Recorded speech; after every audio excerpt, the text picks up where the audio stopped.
Saya pernah lihat datanya agak-agak ngeri-ngeri sedap gitu, ngelihat jurusan orang aku nyari berapa orang sih yang salah jurusan di Indonesia gitu. Terus ada mahasiswa 87% salah jurusan dia. Jadi ya bisa mengukur cara bahagia kita juga dari bakat.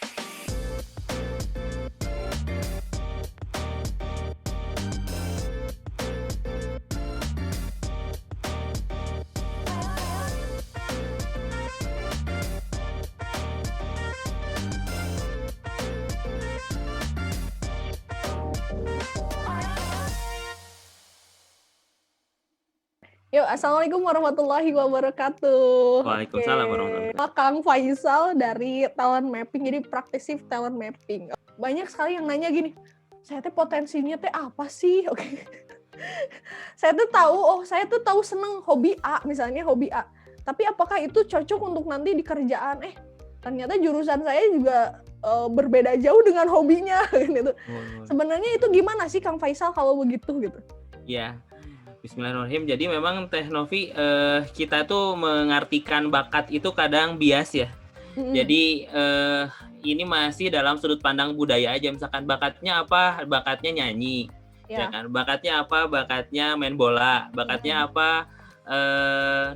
Lukis dan segala macam. Nah, bakatnya apa? Rebahan. Nah, itu. Bahasnya apa, sambat dan lain-lain. Nah, itu sebenarnya ada dua sudut pandang bakat yang mesti kita pahami dulu. Jadi ada bakat yang berdasarkan fisik, yang modalnya fisik, ada bakat yang modalnya sifat. Nah, itu udah beda. Termasuk jadi bukan bakat kubutuh gitu ya. Bakat kubutuh modal eta di mana ya, di dompet itu mah jeung rekening. Iya, kalau misalkan bakat yang modalnya fisik itu dia yang dari panca indera, ya kayak misalkan main bola, itu kaki gitu loh. Ya. Gitu loh. Memanah tangan gitu loh. Tangan, mata gitu yang kejeli. Terus masak gitu ya. Masak, terus segala macam, ya nggak? Apalagi ya, atau fashion show. Fashion show. Fisiknya yang bagus fisiknya yang bagus, modal fisik gitu. Nah, kadang kita insecure dengan hal-hal yang tidak kita miliki dari fisik kadang kan. Iya kan, padahal itu tuh bukan segalanya. Karena ada bakat lain gitu ya, yang emang Allah itu misalnya gini deh, kita lahir di dunia ini tuh fisik kelihatan ya Teh, kayak muka, mata, ya nggak sih, kelihatan. Tapi ada yang nggak kelihatan tapi jadi modal juga, itu sifat gitu loh. Nah, contohnya gimana? Contohnya gini, menganalisa gitu, aktivitasnya menganalisa, sifatnya senang menganalisa. Orang yang senang menganalisa, senang stalking juga itu ya. Senang stalking juga itu bakat loh Teh. Serius. Bakat beneran. Bakat loh. Itu modalnya itu rasa ingin tahunya tinggi. Nama bakatnya input. Jadi gini deh, ada Teh. Nah, makanya kalau misalkan orang bilang lu kepo, enggak, sebenarnya itu hal itu bakat yang orang-orang tuh jadi salah artikan jadi negatif karena ketersinggungan. Iya nggak sih? Kepo, kenapa sih kamu kepo banget? Enggak, sebenarnya kalau kekepoan itu atau rasa ingin tahu itu tuh diarahkan ke hal yang tepat, dia bisa jadi researcher yang keren loh. Ya, kayak macam-macam lambe turah kan gitu, itu karena riset yang luar biasa. Iya udah. Iya kan, nyari tahu banyak hal dan segala hal gitu, dan senang mengoleksi. Biasanya orang yang inputnya tinggi itu senang ngoleksi sesuatu gitu ya di rumahnya, entah koleksi barang aja kayak lebar we mun naon gitu yang dia koleksi itu dibuang. Kayak teman saya tuh inputnya tinggi Teh, bakat inputnya tinggi, ngoleksi kantong keresek. Cek saya Teh, jak naon ieu pakai kantong keresek. Kantong keresek dari belanjaan gitu. Asli deh, ada Alfamart, Indomart tuh kayak, nah di kamar teh ini banyak kantong keresek, jangan naon, ya nggak tahu nanti juga kepake kok. Hobi yang aneh. Iya, hobi aneh. Tapi ya itu bakatnya sebenarnya kalau diarahkan dengan hal yang lebih produktif mungkin bisa lebih keren gitu. Nah, jadi baik lagi tadi pengertian bakatnya yang perlu diluruskan. Jadi ada bakat yang berdasarkan fisik dan bakat yang berdasarkan sifatnya, banyak analisa dan lain-lain. Mungkin kita akan bahas nanti gitu. Terus kan kadang-kadang kan gini, antara perbedaan ya antara bakat sama hobi, oke? Nah, iya. Sama ada perbedaan nggak misalkan, atau sama cita-cita kan gitu? Cita-citanya apa, bakatnya apa, hobinya apa? Apa memang semuanya itu ada korelasinya atau keterkaitan satu sama lain? Ini biasa kan kita sering dengar minat dan bakat. Ya, benar. Minat dan bakat gitu ya. Ujung-ujungnya bidang apa? Bidang minat dan bakat, tapi tidak berminat dan tidak berbakat. Tadi himpunan sih gitu. Dan mahasiswa. Nah, iya. Jadi ya dua aja itu aja biar gampang ya. Ada minat, ada bakat. Ya. Bakatnya apa? Senang berbicara depan orang lain. Communication gitu ya. Terus senang ngajar juga, developer. Dua aja itu. Karena senang ngajar dan senang berbicara depan orang, berarti yang dia aktivitas yang bisa dilakukan adalah ngajar gitu kan. Ngajar. Nah, bakat dia ngajar. Ya, ngajar tuh bakat loh. Ini perlu digarisbawahi lagi nih. Ngajar bakat itu ngajar. Iya. Minat kamu apa? Minat aku ngajar apa kan akhirnya? Ngajar biologi bisa, matematika dan segala macam. Nah, ke situ minat juga kan lebih ke ketertarikan kita kan pada satu hal. Sama seperti ya itu cita-cita ataupun hobi itu kan aktivitas yang dilakukan. Aku seneng banget sama sesuatu. Nah, itu perlu didefinisikan. Kamu seneng itu gara-gara emang seneng aktivitasnya atau seneng orang-orangnya atau seneng apanya? Kalau seneng aktivitasnya, melakukannya, bisa jadi itu emang bakat dan minat kamu di situ. Ya. Kalau orang-orangnya udah beda lagi, karena temen ikut komunitas itu atau ngejalanin hobi itu karena dosen atau karena orang tua kan udah beda lagi. Karena tekanan, karena misalkan mau deket sama si dia. Nah, iya, si dia dan si doi. Nah, gitu kan. Banyak banget soalnya mahasiswa kenapa ikutan si ekstrakurikuler atau misalkan UKM A misalkan. Karena memang sebenarnya saya ingin agar lebih dekat sama dia. Iya, itu minat berarti ya. Minat gitu, minat. Tapi minat belum tentu berbakat. Belum tentu, karena dorongannya beda-beda tadi. Minat belum. Jadi lebih gini, berarti minat itu lebih kepada motif ya. Iya. Betul. Motifnya apa ya, tujuannya apa, kebutuhannya apa kan gitu. Tapi bisa saja diri sebenarnya tidak tahu, tidak seperti bakatnya gitu ya, apa yang kita lakukan. Nah, untuk menemukan ini, nah kan kadang-kadang terus bakat saya itu apa? Kan bisa kalau kamu bekerja sesuai passion kamu kan, itu ada bahasa itu akan jauh lebih mudah, lebih membahagiakan. Betul. Nah, yang sudah jadi pertanyaan itu adalah passion saya teh apa gitu. Oh, iya. Gimana caranya gitu ya? Gimana cara untuk ya itu sih, passion itu ada dua sudut pandang lagi teh. Ada untuk mengenal orang ya, untuk melihat orang itu kan ada dua sudut pandang yang perdebatannya hingga akhir zaman kayak tidak akan selesai. Antara tabula rasa dan fitrah, nature sama nurture kan ya teh ya. Itu dari zaman kapan tahu perdebatan itu. Tapi ya dari sudut pandang itu tuh kita bisa belajar sih. Kalau orang dengan sudut pandang nurture atau tabula rasa kan itu ngelihat deficit approach, yang ngelihat kekurangan orang gitu kan. Kamu kurangnya apa? Tingkatin dong. Kamu kurangnya apa? Tingkatin gitu kan. Kalau fitrah atau nature ya kamu jago apa? Strength approach ya, kuatin. Kan beda gitu sudut pandangnya. Nah, jadi atau juga ada gini sudut pandang ini, oh ya kamu bakatnya dari orang tua. Nah, itu. Benar kan? Kamu ganteng karena memang dari orang tuanya yang ganteng dan cantik gitu ya. Iya. Pantas. Itu jadi bakatnya adalah ganteng gitu. Betul, bakat fisik. Pantas bakatnya misalkan yang bakatnya jago bola misalkan. Karena dia ayahnya atau orang tuanya ada yang menjadi pemain bola kan gitu. Betul. Ada kadang-kadang begitu. Itu mungkin yang sifatnya yang dikatakan tadi fitrah ya. Ya fitrah. Genetik ya. Fitrah genetik itu betul. Nah, kalau misalkan ini untuk mengenal diri itu kan judulnya mengenal diri ya. Mengenal diri berarti udah ada sesuatu yang dalam diri kita, tapi selama ini kadang kita tuh nggak sadar. Masalahnya tuh nggak sadar. Kayak ada orang punya uang 10 miliar, lumayan ya teh, 10 miliar. Aduh ngalamun wanya ya mah. Ngalamun. 10 miliar kan lumayan. Cuma kalau dia nggak sadar punya uang 10 miliar, dia nggak akan seneng gitu loh. Nggak akan seneng. Mau ngorek 100 miliar, 100 triliun kalau nggak sadar mah nggak akan seneng. Dan ngelihat orang lain. yang misalkan wah ini beli rumah, ini beli mobil, ini bikin pondok pesantren padahal gitu secara dia tidak ketahui bahwa dia pun memiliki hal tersebut. Iya, bisa beli, dia tuh bisa beli juga, cuma dia enggak, akhirnya diem, Nggak akhirnya insecure, akhirnya ini agak ngeh itu, sayang banget. Nah, dari sudut pandang itu akhirnya perlu ada penyadaran. Nah, jadi untuk aku teh kayak gimana itu sebenarnya perlu disadari aja, kamu tuh udah punya uang 10 miliar tadi, coba cari deh di rumah kamu, di kamar kamu, kayak kamu tuh punya bakatnya, coba deh kamu selami diri kamu lagi, coba cari tahu, coba renungin lagi. Nah, apa yang direnungin biasanya teh nanti ada toolsnya mungkin ya, ada toolsnya. Tadi kan sudah mengisi juga, nanti kita bahas saya tuh kemarin ya mengisi, tapi agak deg-degan juga gitu ya ketika ngisi. Jangan-jangan profesi saya selama ini tidak sesuai dengan bakat saya. Nanti kita akan bedah ya, Iya, bedah. Tapi setelah kita obrolan dulu ya, jadi kemarin agak deg-degan gitu, jadi ngisi-ngisi banyak banget gitu pernyataan juga.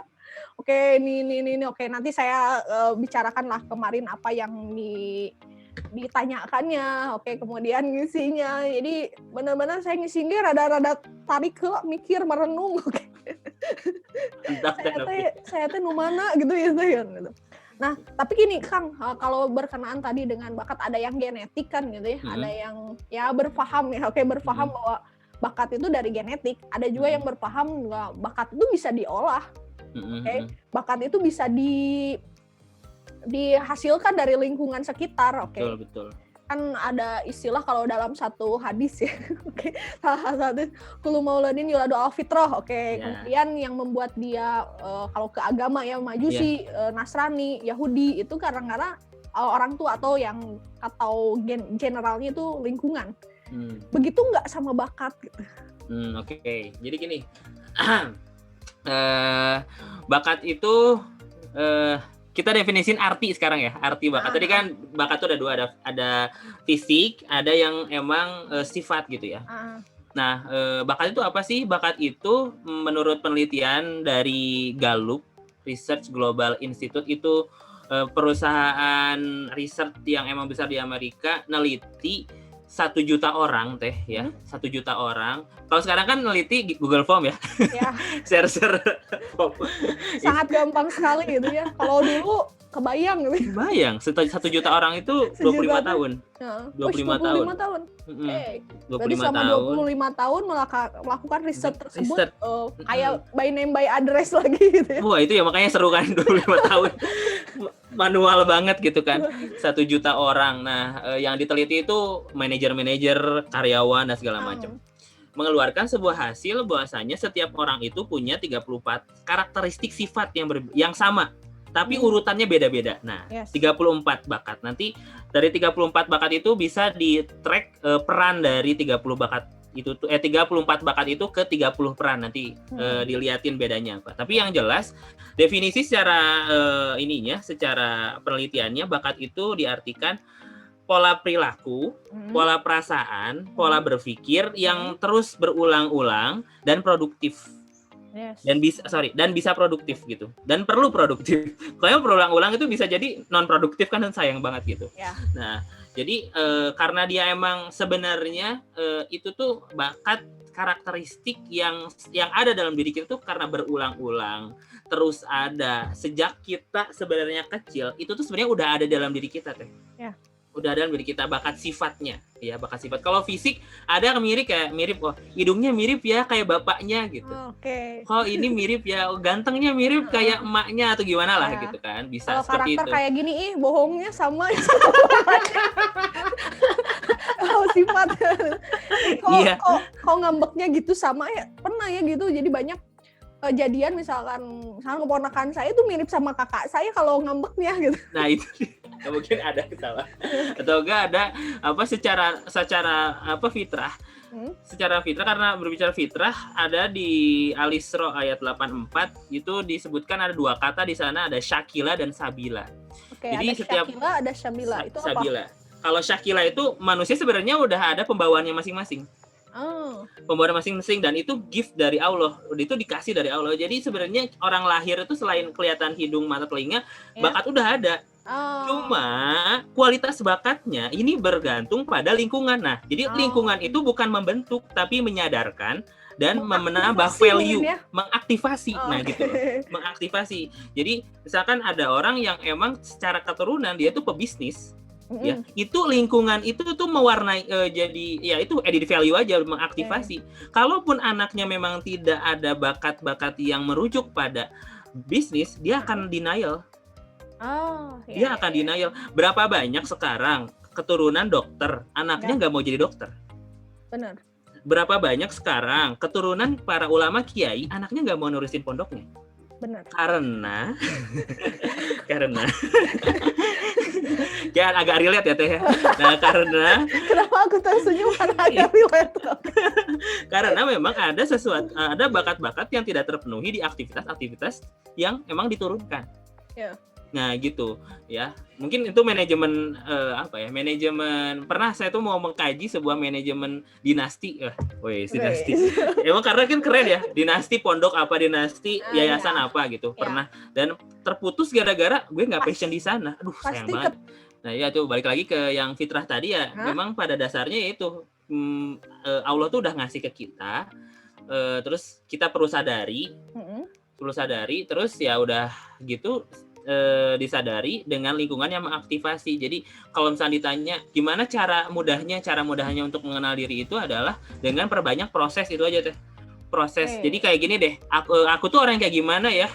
Ya udah coba banyak hal, rasain, nanti parameternya itu 4E Teh namanya. Jadi, pertama easy, jadi kayak ngejalaninnya gampang. Nggak susah, nggak rumit gitu ya, nggak rumit, nggak drama, asli nggak drama. Ya kan kadang-kadang kalau yang rumit, yang ini nggak easy, itu benar-benar drama banget gitu ngejalaninnya itu. Di caption itu kalau status itu agak-agak iya betul Teh, kayak gitu. Baik gitu. Terus yang gampang, yang kedua enjoy. Jadi dalam jangka waktu yang lama pun dia tuh, dan berulang-ulang aktivitasnya itu dilakukan, itu tuh nggak bosen, enjoy aja.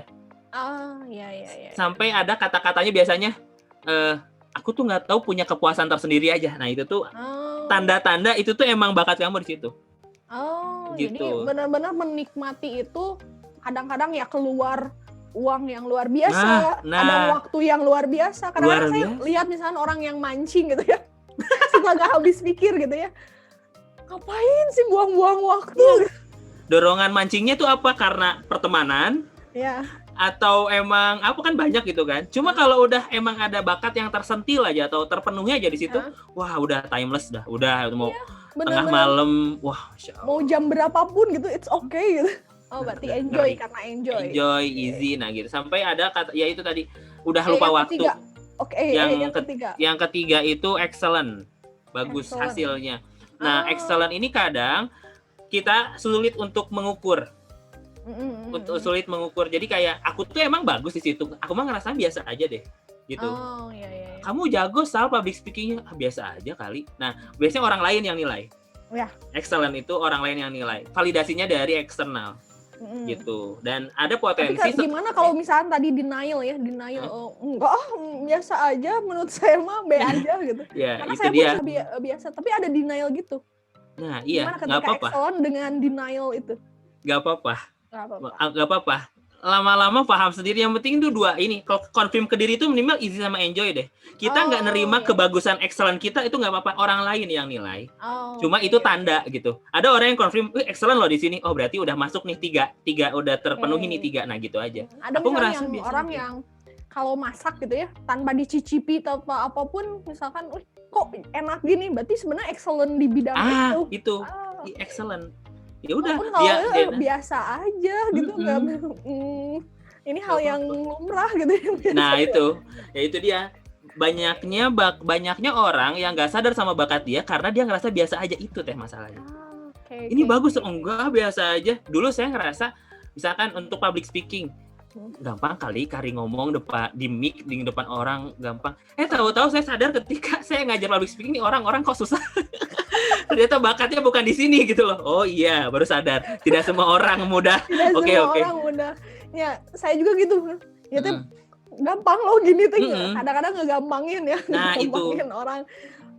Kadang-kadang memang ya setiap orang bakatnya nggak di sana kan gitu. Nggak semua orang bakatnya di sana. Jadi jadi sadar kan. Oh ternyata Allah kasih nikmat lebih nih kan. Jadi sadar, bersyukur. Oh alhamdulillah saya udah tahu bakat saya.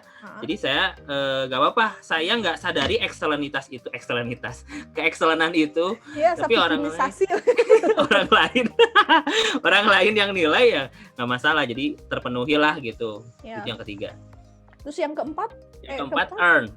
Earn berarti kan menghasilkan bisa dua, entah benefit atau profit, ya silahkan. Mau kebermanfaatan yang dicari ataupun uang yang dicari, tapi bisa menghasilkan dua hal itu sebenarnya, gitu. Dan benefit dan profit kadang orang lain juga yang bisa ngelihat loh. Jadi kayak saya tuh ada temen dia jago banget desainnya, terus tapi ilustrasi gitu, tapi dia tuh ya bikin buat teman-temannya aja.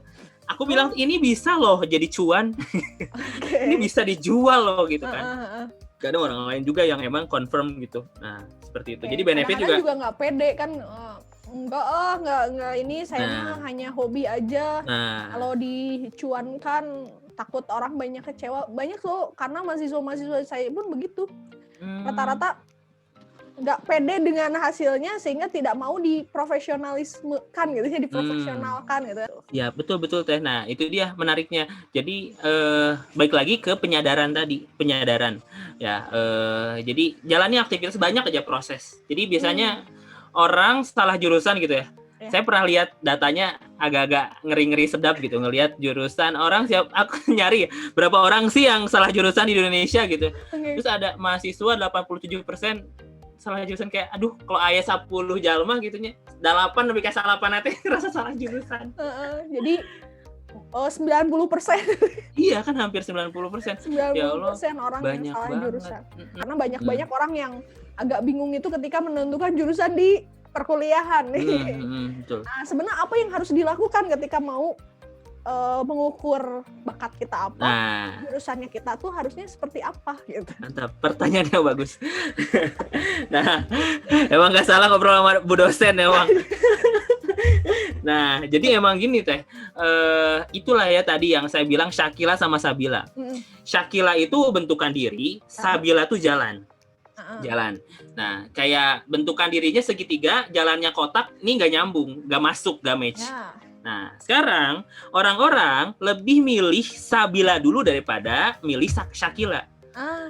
Jadi dia tuh cari tahu Sabilanya dulu deh. Yang penting tuh ITB, yang penting itu UGM, yang penting itu UIN, yang penting itu UI dan segala macam. Yang penting itu Sabilanya dulu. Kalau enggak, yang penting teknik mesin. Emang teknik mesin kayak gimana kerjaannya atau yang jurusannya? Yang penting arsitek. Nah, yang tidak tahu dokter ngapain. Nah iya, dokter juga tuh kan banyak yang jadi favorit gitu karena ya gengsi dan lain sebagainya. Jadi Sabilanya dulu deh, tapi dia tidak mengukur Syakilanya. Nggak mengukur Syakilanya tuh mampu nggak sih di sana. Kamu tuh kesana tuh karena temen, lagi-lagi nih ya fenomena temen, orang tua, gengsi atau apa gitu loh. Ya kan, akhirnya nggak match antara Syakila dia dan Sabila, karena yang dia cari Sabila dulu. Mestinya Syakila dulu dong. Gue tuh gimana orangnya baru nyari Sabilanya. Nah, how to nyari Sabilanya adalah perbanyak proses sebelum mengambil keputusan tersebut. Waktu misalkan kelas 12 mau nyari jurusan segala macam, itu PR-nya dari kelas 10 perlu banyak cari tahu dulu nih. Gue tuh manusia air, udara.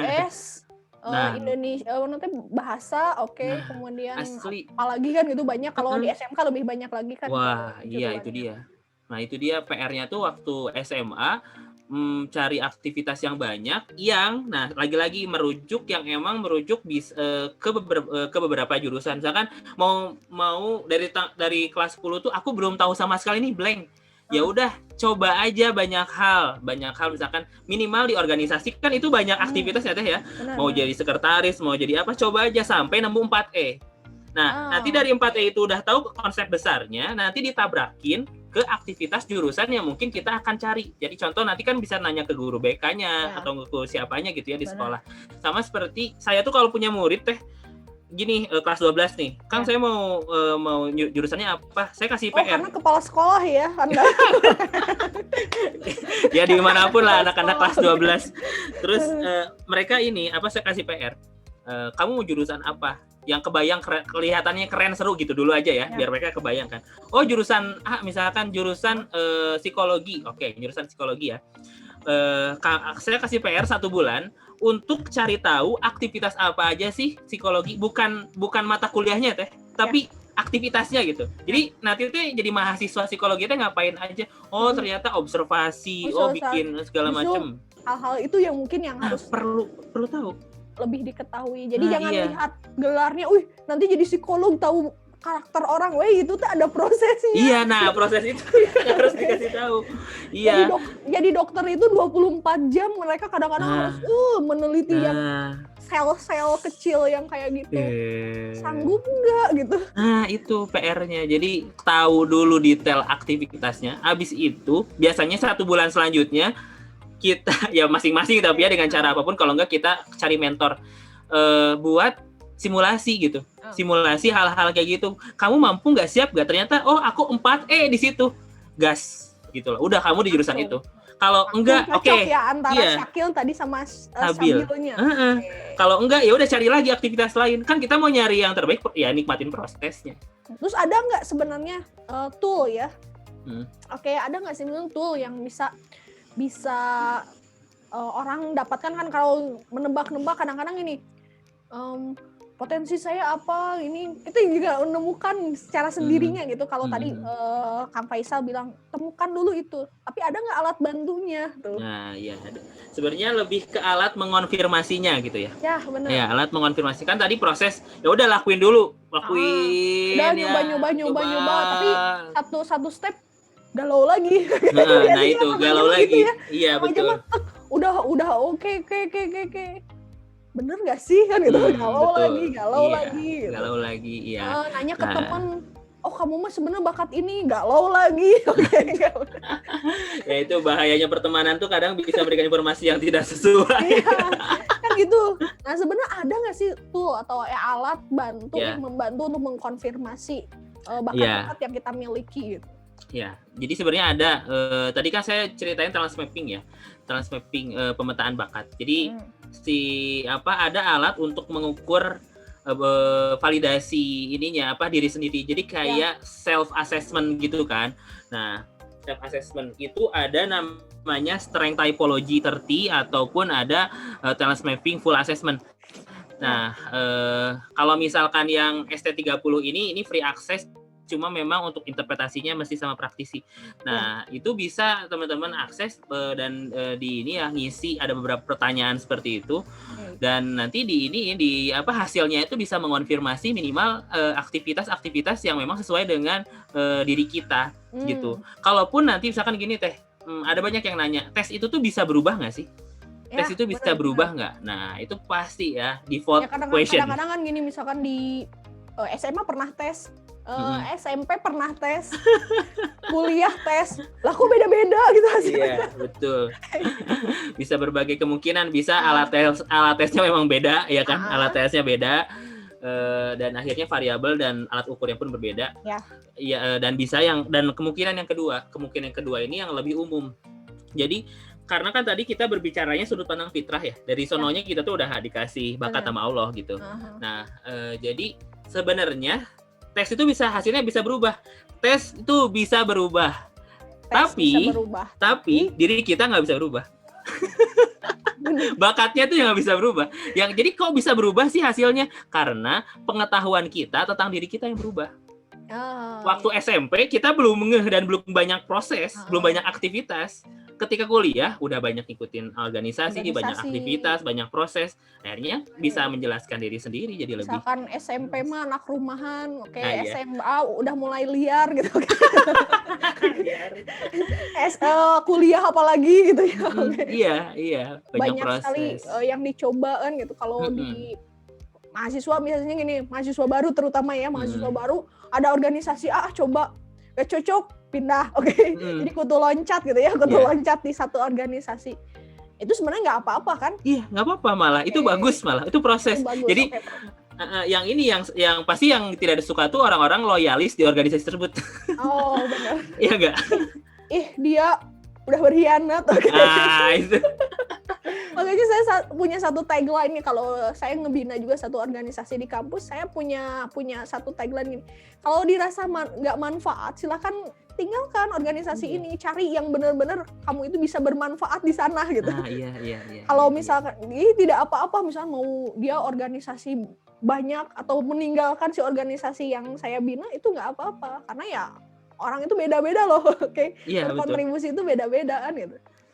Iya, kontribusi beda-beda, dan lagi-lagi sabilanya kan, sabila tuh kalau di lingkup yang lebih kecil lagi ya organisasi, ya kan, pertemanan. Nah, itu manapun bisa akses, isi linknya, udah gitu nanti ada hasilnya. Sebenarnya bisa dibaca sendiri, kalau rumit dan interpretasinya tidak lengkap ya makanya bisa dibantu sama praktisi talent mappingnya untuk diarahkan untuk tergantung keperluan gitu ya. Jadi kebutuhan mengenal diri ini tuh untuk kayak apa? Ya untuk apa? Ya untuk apa aja gitu kan. Jadi bisa untuk yang praktis ya, yang praktis tuh jelas untuk mengenal ini sih. Ini sebelum ke yang ini ya, sebelum ke yang konvensional. Saya mikir ya kalau mengenal diri itu kan mengenal kelebihan dan kekuatan. Itu bisa mengenal selain jalan kuliah ya kan, kuliah cari jurusan terbaik, nyari kerjaan terbaik. Kerjaan, benar. Terus biasanya hubungan pranikah juga bisa. Hubungan pranikah untuk mengenal, hubungan pasca nikah untuk lebih mengenal juga bisa, karena kan untuk sana juga ya. Saling memenuhi kebutuhan kan. Jadi tadi kan kita bahas bakat itu kebutuhan.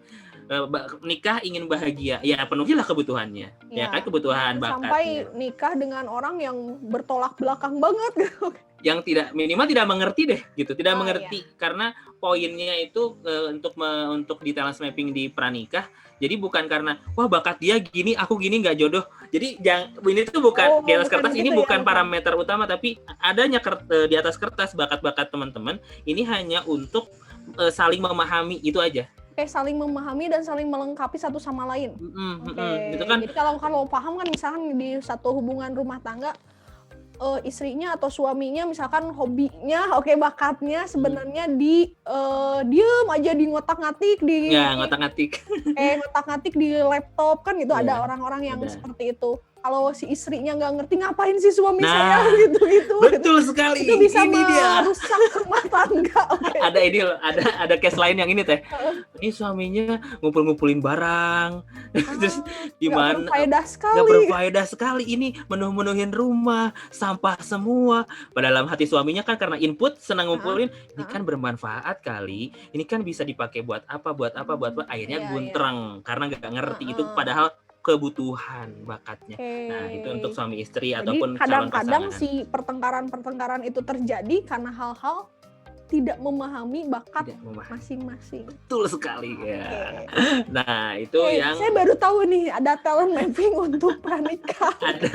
ada. Sebenarnya ini cocok banget nih di jurusan saya.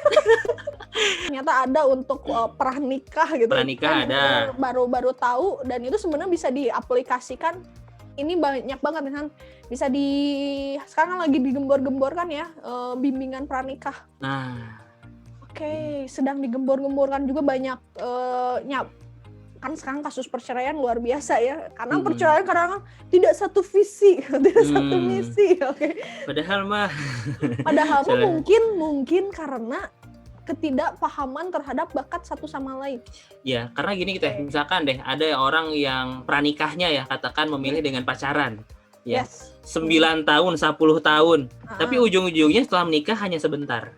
Ya, Allah alam bisawab. Kenapa? Tapi salah satunya adalah ketika selama proses itu ada hal-hal yang yang tidak diselami. Jadi kayak hal-hal yang basic, yang tadi ya basic banget kan, bakat itu kebutuhan dasar. Itu tuh enggak terbahasakan. Jadi gini, kadang aku ngerti kok orangnya seperti itu, tapi sebenarnya tahu nggak sih dorongan itu kenapa dia seperti itu, kan sebenarnya dari bakat gitu ya. Dan banyak juga yang tidak terbahasakan, nggak bisa membahasakannya dan nggak ngerti kebutuhannya kayak gimana. Bakat dia misalkan merayu, Bener kan, ada yang komunikasi ngegombal gitu ya kan, ngegombal. Iya, gombal. Tapi ternyata ya suaminya juga suka ngegombal ke yang lain. jadi persoalan kan. Iya, jadi masalah, Bun. Nah, jadi dari talent mapping ini bukan berarti kita untuk yang memaklumi, juga untuk mengarahkan kan gitu. Mengarahkan, iya. Jadi dia jago gombal, gombalnya ke saya. Iya gitu. Ke kita, gitu. Betul. Ya kayak input tadi Teh, penasaran. Kamu penasaran ini sama pasangannya gitu.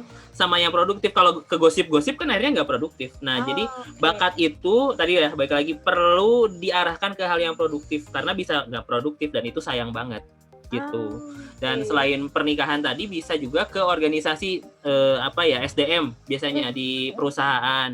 Nih kenapa ya kok nggak perform ya staff saya? Kok ini ya kok gitu. Nah, apakah ada hal-hal yang belum terpenuhi? Apakah penempatannya sudah tepat dari segi job desk dan segala macam, dan juga untuk selain organisasi, industri, juga untuk teman-teman yang pensiun.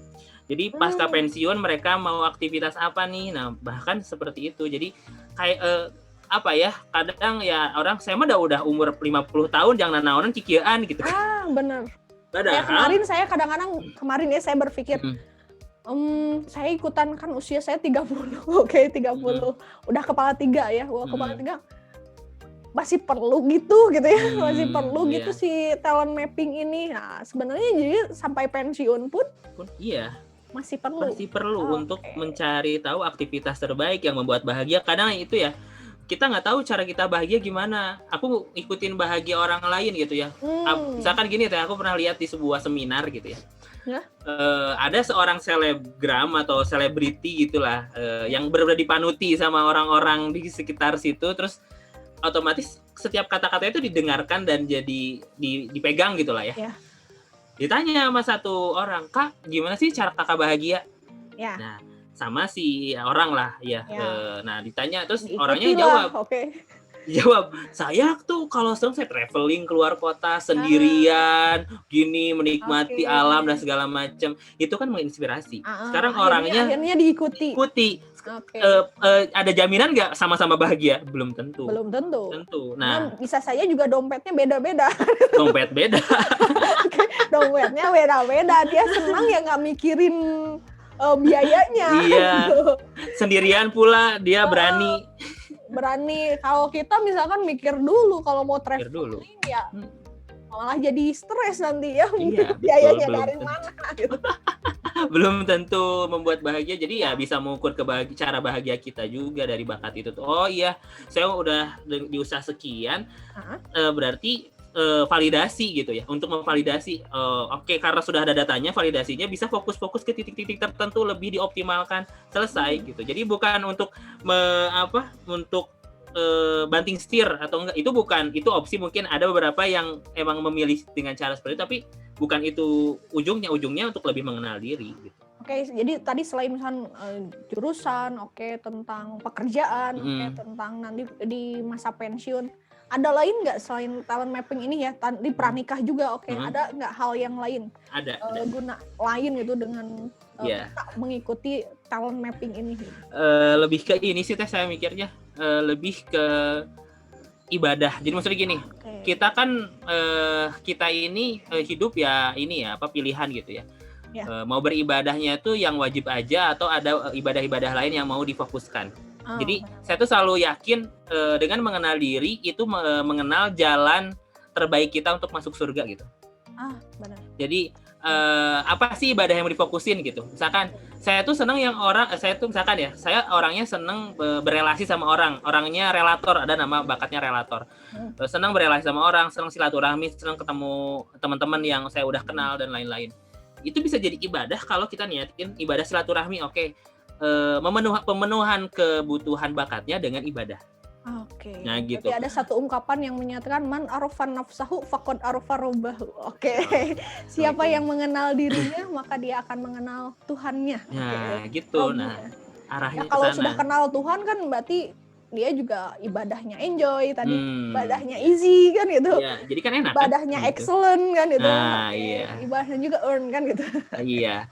arahnya. Jadi bisa ke arah sana. Jadi tinggal nanti di track, oh aku bakatnya ini, ada nggak ya ibadah dari sini. Misalkan Quran tuh luar biasa sempurna, bahkan berpikir aja ada pahalanya, ya nggak? Ya. Tafakur itu kan, dan ada bakat-bakat thinking. Nah inilah yang bisa diistiqomahkan. Nah bisa masuk surga lewat jalur situ. Nah kan gitu.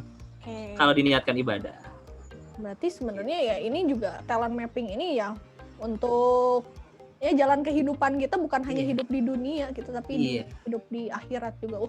Luar biasa, Masya Allah. Masya Allah. Oke, jadi gimana nih? Saya ingin contoh misalkan gini, kita agak sedikit dipraktekkan, lewat kemarin ya saya udah tes, udah tes. Kemudian si tes tersebut itu ada beberapa pertanyaan ya, pernyataan itu dipilih, nanti kita bisa coba ya, kalau teman-teman mau nyoba nanti bisa DM, bisa DM ke Infinity Genre ya, ke akun Genre, itu bisa ke sana, nanti kita akan hubungkan dengan Kang Faisal gitu ya, untuk mengetahui bagaimana sebenarnya nanti penafsirannya, karena kalau hanya lihat aja hasilnya, saya nggak ngerti gitu. Ini tuh maksudnya apa gitu, gimana gitu. Walaupun ya tipis-tipis agak ngerti gitu ya, tapi masih abu-abu, tetap abu-abu gitu ketika melihat hasilnya. Jadi perlu juga penafsiran daripada seorang praktisi talent mapping itu sendiri.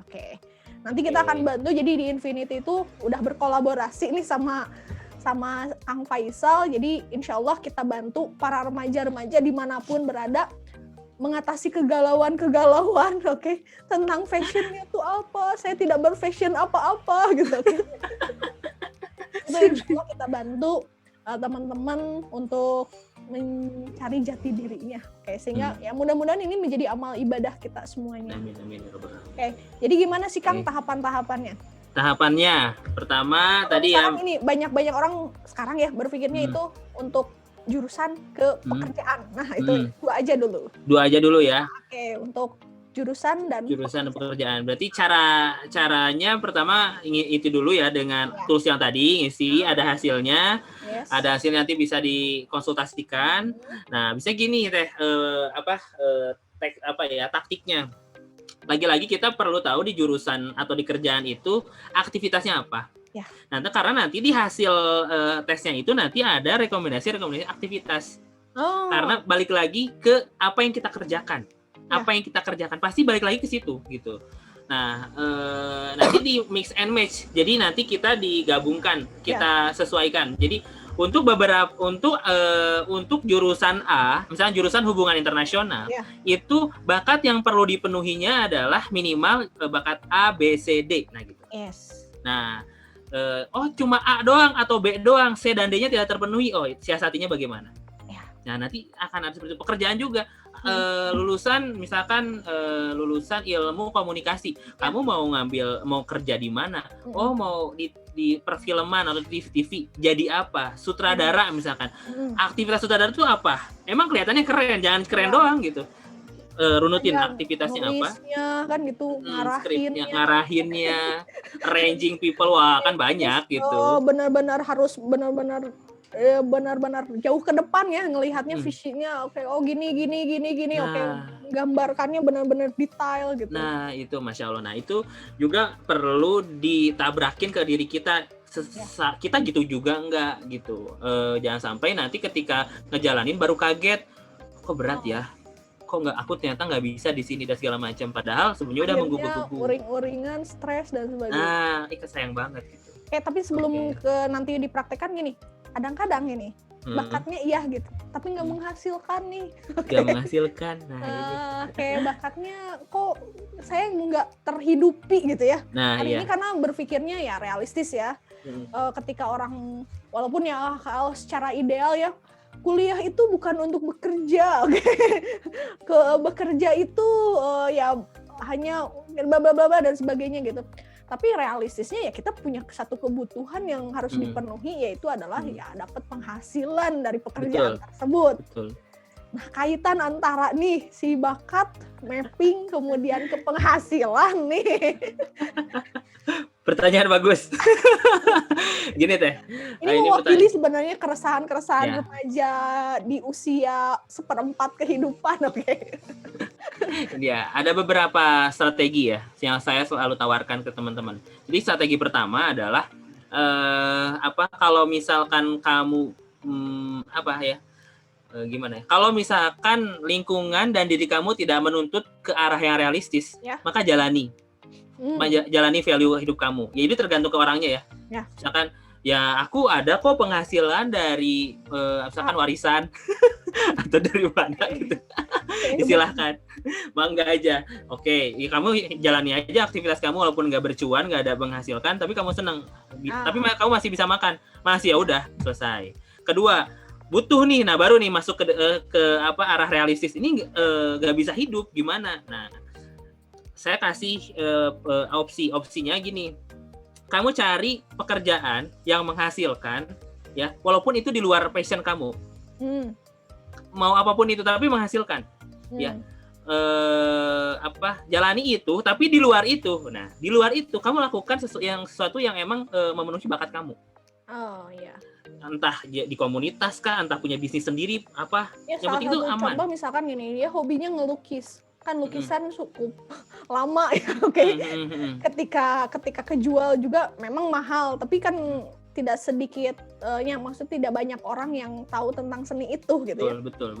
Sehingga ya kadang-kadang ini apa sih misalnya suami kenapa sih bakatnya memang itu tapi nggak menghasilkan itu, oke. Betul. Sedangkan ya kebutuhan tidak bisa ditunda gitu kan. Nah, itu.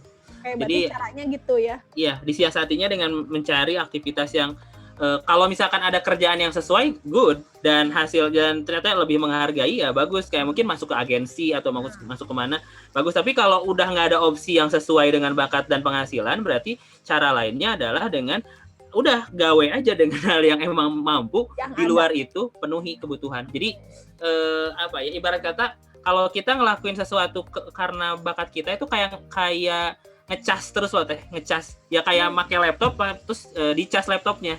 Jadi ya terus aja bisa dipakai gitu. Ya, tapi kalau full. Tapi kalau nggak sesuai bakat kita kayak pakai laptop tapi nggak sambil dicas. Ya bisa drop. Nah, makanya Senin sampai Jumat biasanya ngabisin baterai laptop, Sabtu Minggu dicas walaupun aktivitas bisa dicas.